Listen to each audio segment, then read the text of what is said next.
Hagia Sofiyani ichkarisiga kirdik. Hagia Sofiya o'sha tarixda cherkov bo'lgan. Bu nasroniylarning markaziy cherkovlaridan bo'lgan va Sulton Fatihxon Istanbulni fath qilganidan keyin Hagia Sofiyani sotib olib masjidga aylantiradi.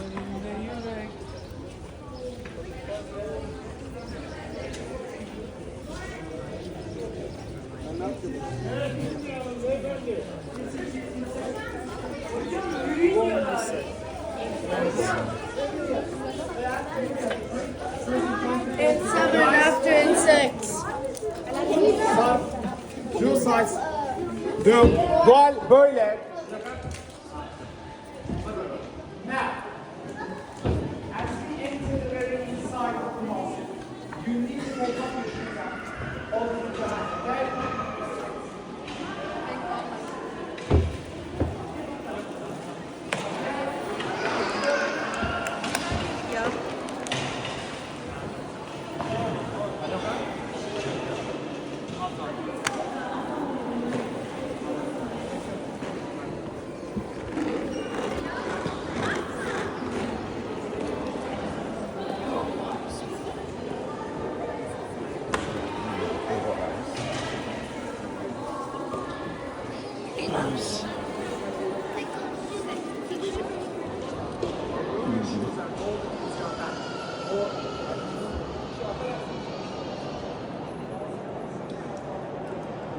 Hagia Sofiya. O'rtada yana Turkiya Jumhuriyati tuzilganidan keyin bu masjid muzeyga aylantirib qo'yilgan edi. Adashmasam 2020-yildamikan, 21-yildamikan, shu taxminan pandemiya vaqtlarida edi. Bu masjidni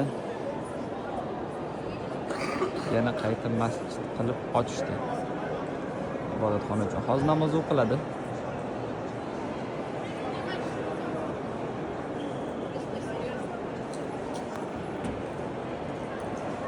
O'sha o'zini qadimiylik holatini saqlab qolishligi uchun tegishmagan chizmalariga, matolar bilan yopib qo'ygan joylarning orqalarida ham turli xil o'sha nasroniylarga bog'liq bo'lgan rasmlar bor.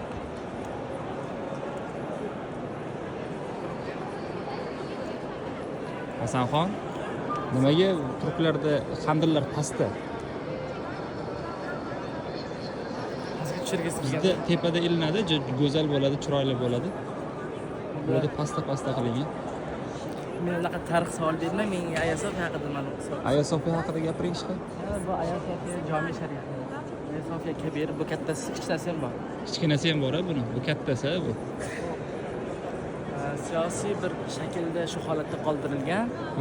Mana bu yoqqa qarasangiz, bu tepada hojida rasmlari turibdi. Va mana bu tepadagini ham ochib qo'yishgan. Mana bu 3 ta yuzini yopib qo'yib, bunikini yuzi ochilgan. Bu haligacha bo'lgan siyosatlarda ochilgan. Bu yaqin kunlarda ochilgan bu narsa. Ya'ni xristian dinida cherkov bo'lgan-ku bu yoq. Buni bizni qudratimizni, musulmonlarning qudratini ko'rsin. O'sha narsalarni joyini xristian boshqa shu g'ayri dinlarni bunaqasini biz fath qilib olganmiz o'zimizga. Va ko'rsin ya'ni biz qudratimizni. Mana bu yoqda rasmlar bor ekan.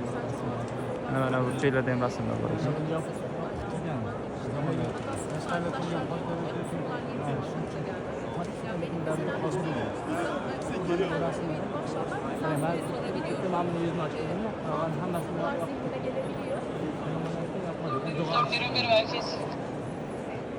Güzel.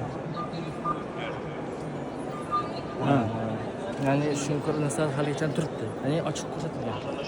Çok teşekkür. Haligacha bilinsin. Buni muzeysi bor, o muzeysi biraz ma'lumot. Ma'lum yillarda yonib ham ketgan deb eshitganman. Konstantinopol zamonasida, Konstantiniya podshohlariga toj kiydiradigan joy mana shu edi. Shu yermi? Shunga o'rab qo'yishgan hozir. Toj kiydirish marosimi. Konstantiniya podshohlariga toj kiydiradigan marosim o'tkaziladigan joy bo'lgan ekan bu.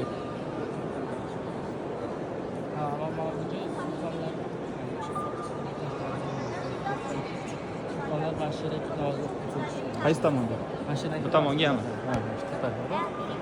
Shu tomonga kelib sultonli namoz o'qigan ekan. Sulton Mehmedxon davridan keyin. Hasanxonda aytishiga qaraganda ma'lumotlar qanchalik to'g'ri ekanligini o'zingiz tekshirib olaverasizlar yana. Go'zal.